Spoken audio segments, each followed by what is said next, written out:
Guys, welcome back to my channel. আজ আমি একটি বিয়ে বাড়ির সাজের টিউটোরিয়াল নিয়ে চলে এসেছি। তো বেশি দেরি না করে শুরু করা যাক। প্রথমেই আমি ব্লু হেভেনের একটা রোজ টোনার দিয়ে ফেসটাকে ভালো করে টোনার করে নেওয়ার পর একটা ফ্যান দিয়ে শুকিয়ে নিলাম।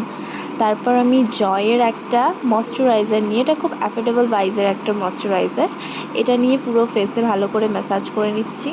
দেন আমি প্রো কনসিলার প্যালেটের কালার কারেক্টার থেকে অরেঞ্জ কারেক্টারটা নিয়ে আমার চোখের নিচে যে ডার্ক এরিয়াগুলোতে আছে সেগুলোতে দিব। এরপর আমি Swiss beauty liquid highlighter shade number 02 highlight এরিয়াগুলোতে দেব।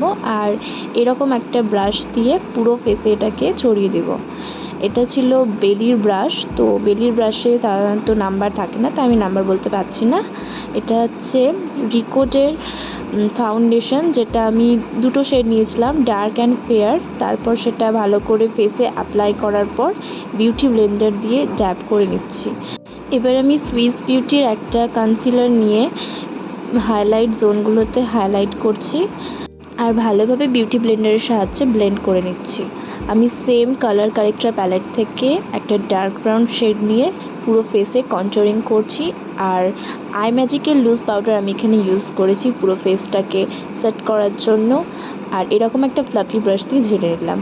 তারপর আমি এখানে আই ম্যাজিকের ব্রঞ্জার প্যালেট থেকে পুরো ফেসে ভালো করে ব্রঞ্জার করে নেওয়ার পর এখানে আই ম্যাজিকেরই একটা ব্লাশ প্যালেট ইউজ করেছি। আর এই শেডগুলো নিয়ে আমি আমার ফেসে যে ব্লাশ এরিয়া আছে সেখানে ব্লাশ দিচ্ছি। লাস্টে আমি পিএসসির মাইক্রো ফিক্সার দিয়ে পুরো ফেসটাকে সেট করে নিচ্ছি। আর এবার আমি আইব্রো ড্র করার পর আই শ্যাডো অ্যাপ্লাই করছি। এখানে আমি সিম্পল একটা আই মেকআপ করেছি, আর এটাতে আমি কোনো লাইনারও দিইনি, জাস্ট অনলি কাজল দিয়েছি। লোয়ার ল্যাশে ভালোভাবে অ্যাপ্লাই করার পর ফেসেস কানাডার একটা কাজল নিয়ে আমি আমার ওয়াটার লাইনে কাজলটা অ্যাপ্লাই করেছি। দেন আমি আইশ্যাডো প্যালেট থেকেই হাইলাইট করেছি পুরো ফেসটাকে হাইলাইটার দিয়ে। আর এটা নন ব্র্যান্ডের একটা লিপস্টিক ছিল, তো অনেকটা ডার্ক লাগছিলো, তাই আমি এখানে একটু ব্রাউন শেডের আইশ্যাডো দিয়ে দিচ্ছিলাম। দেখতে পাচ্ছ বা লিপ শেডটা অনেকটা সুন্দর লাগছে। আর লাস্টে আমি একটা কালো টিপ দিয়ে এই লুকটাকে কমপ্লিট করি। তোমাদের কেমন লাগছে আমাকে অবশ্যই জানাবে। আজকের মতো এতটা, আবার পরের ভিডিওতে দেখা হচ্ছে।